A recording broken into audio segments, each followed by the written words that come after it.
Welcome to Stenopath. Legal dictation start होगी 3 second के बाद।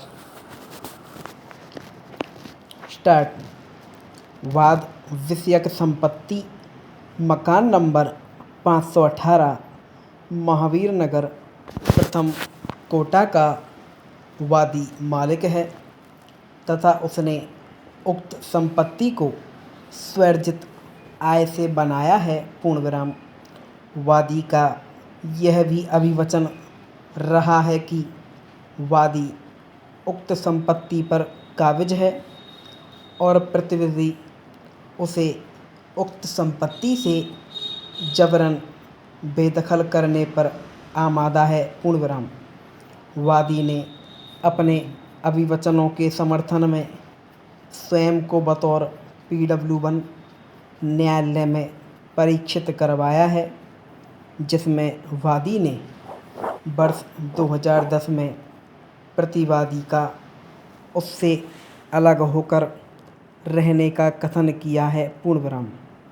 अपने शपथ पत्र में वादी ने विवादग्रस्त संपत्ति को स्वयं के स्वामित्व की होने का कथन किया है। पूर्णविराम।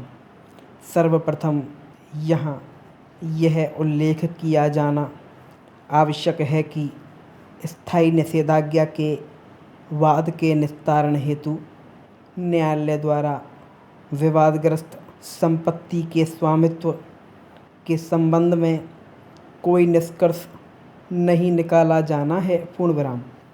जहाँ तक विवादग्रस्त संपत्ति पर वादी के वैध रूप से काबिज होने का प्रश्न है, तो इस संबंध में न्यायालय का मत है कि वादी ने अपने अभिवचनों के समर्थन में प्रदर्शित एक विक्रय पत्र की असल पेश की है, जिसके अवलोकन से प्रकट होता है कि विवादग्रस्त भूखंड संख्या 518 महावीर नगर प्रथम कोटा को डॉक्टर चंद्रसेन गौड़ ने वादी राजेंद्र प्रसाद गुप्ता को जरिए रजिस्टर्ड विक्रय पत्र विक्रय किया था। पूर्णविराम। उक्त विक्रय पत्र के संबंध में प्रतिवादी द्वारा कोई आक्षेप नहीं लगाया गया है। पूर्णविराम। साथ ही प्रतिवादी द्वारा अपने जवाब दावे में कहीं भी वादी के स्वामित्व एवं कब्जे को नकारा नहीं है और प्रतिवाद पत्र की चरण संख्या 5 में इस अभिवचन को स्वीकार किया है कि वादी ने अपनी मेहनत से विवादग्रस्त संपत्ति अर्जित की थी। पूर्णविराम पैराचेन। वादी ने अपने कब्जे को प्रमाणित करने हेतु नल का बिल प्रदर्श 2 व बिजली का बिल प्रदर्श 3 पेश किया है, जिनके अवलोकन से प्रकट होता है कि उक्त दोनों बिल मकान नंबर 518 महावीर नगर प्रथम कोटा के संबंध में जारी किए गए बिल हैं और उक्त दोनों बिल भी वादी राजेंद्र प्रसाद गुप्ता के नाम से जारी किए गए हैं। पूर्णविराम। यदि उक्त दोनों बिलों को जारी करने के वर्ष का अवलोकन किया जावे तो उक्त दोनों बिल वर्ष 2018 में जारी किए गए हैं, जिससे वादी राजेंद्र प्रसाद का मकान नंबर 518 महावीर नगर प्रथम कोटा पर कब्जा प्रमाणित होता है। पूर्णविराम पैरा।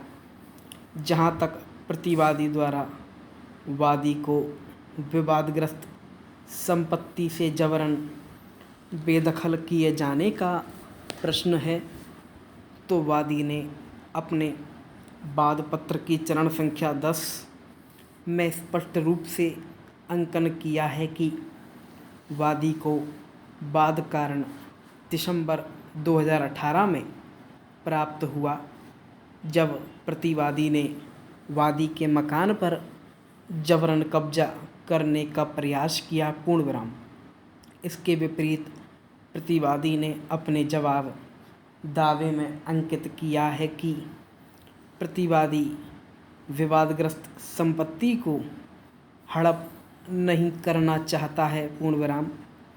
उक्त अभिवचनों के संबंध में यदि वादी के साक्ष्य के शपथ पत्र का अवलोकन किया जावे तो वादी ने अपने शपथ पत्र में सशपथ कथन किया है कि प्रतिवादी जबरन उसे विवादग्रस्त मकान से बेदखल करने पर आमादा है, पूर्ण विराम। वादी के उक्त अभिवचनों तथा सशपथ कथनों का प्रतिवादी द्वारा कोई खंडन नहीं किया गया, जिससे भी यह प्रमाणित होता है कि प्रतिवादी वादी को विवादग्रस्त मकान से जबरन बेदखल करने पर आमादा है, संपूर्ण विराम।